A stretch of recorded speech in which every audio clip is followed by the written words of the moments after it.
Everybody. Russ Curtis. I'm a counselor educator, licensed clinical mental health counselor, professor. And I want to talk about a study that I don't hear enough about. And I just got through teaching a class on intelligence in my test measurement and assessment class. And I love this study about mother's significant role in the development of child's IQ.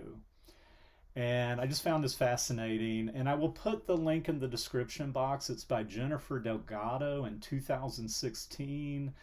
And it looks like she's done a pretty nice analysis and summed up in layperson's terms kind of the results of different studies. So I wanted to just give you a brief summary, but let you get to the source too.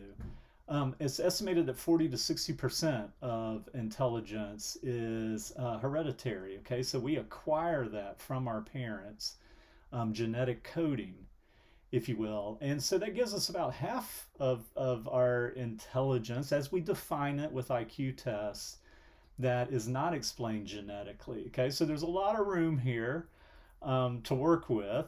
And we'll talk a little bit about attachment and that role that plays in terms of cognitive processing and development as well. But what they found in analyzing different studies is that it appears that the majority of intelligence that goes to higher functioning in our cerebral cortex comes and is on the X chromosome. So the mother has two X chromosomes, the father has an X and a Y. And so there is more of that intelligence, if you will, as I understand this, is material on the X chromosomes, and more likely that we're getting that from mom, where the father is really supplying more of the genetic material for the limbic system, the fight and flight and survival types of attributes that we have and develop as as adults.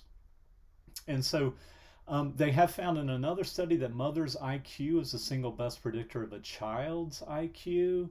Now, they talked about that within 15 points. Well, 15 points is a lot. IQ tests are standardized with 100 as a mean and standard deviations of 15.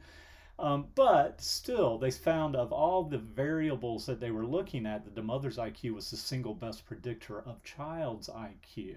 And again, it comes back to, all right, this kind of makes sense that if the intelligence that goes to cerebral cortex is on the X chromosome, then we get a lot of that from mom. They also talked about the importance of attachment and the role of the attachment of mother and child and the role that plays in cognitive development.